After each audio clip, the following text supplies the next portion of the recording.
ثم إن للأذان شروطا، وكذلك للمؤذن شروط. أما الأذان فيشترط فيه ما يلي: الأمر الأول أن يكون مرتبا،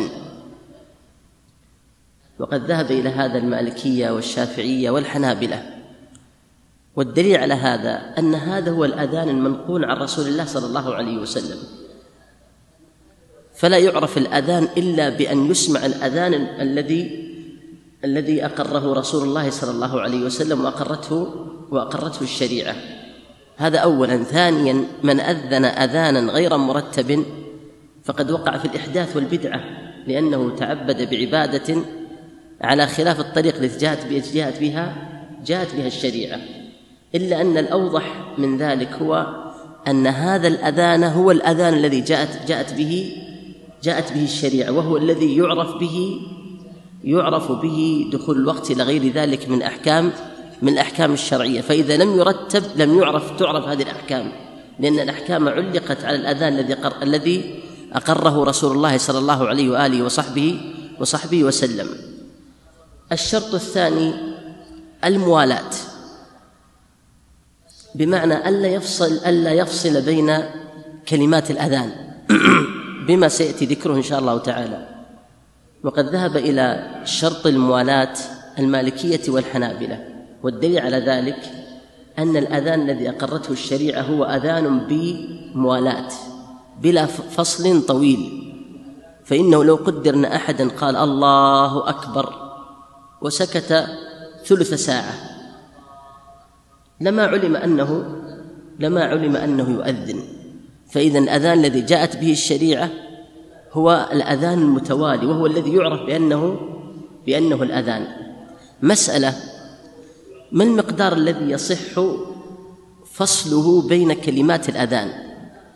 أصح أقوال أهل العلم والله أعلم أنه يصح الفصل بين كلمات الأذان بما هو يسير عرفا، كما هو قول المالكية والحنابلة، وعبر بالعرف الحنابلة وعبر المالكية باليسير، وكلاهما متقاربان. ويدل لذلك أن اليسير معفو عنه، هذا من جهة. ومن جهة أخرى ما سيأتي أن سليمان بن سرد رضي الله عنه وأرضاه أذن وتكلم في الأذان لحاجته، وهذا فاصل يسير.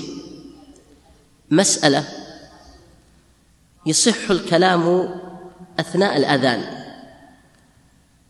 على أصح أقوال أهل العلم، وهذا قول الحنفية والمالكية والشافعية، وهو قول عند الحنابل، ورواية عن الإمام أحمد أنه يصح وهو مكروه، ورواية أخرى أنه محرم، والصواب أنه يصح. والدليل ما علق البخاري عن سليمان بن سرد رضي الله عنه وأرضاه أنه أذن فتكلم في الأذان بحاجة له ثم رجع وأكمل، فدل هذا على جواز الكلام أثناء الأذان، لكن لا يصح أن يكون الفاصل طويلا لما تقدم ذكره في المسألة السابقة. الشرط الثالث للأذان أن يكون بنية. الشرط الثالث للأذان أن يكون بنية، وذلك أن الأذان الذي بلا نية ليس أذانا شرعيا، لما ثبت في الصحيحين من حديث عمر أن النبي صلى الله عليه وآله وصحبه وسلم قال: وإنما لكل امرئ ما نوى. وقد ذكر هذا المالكية والشافعية والحنابلة.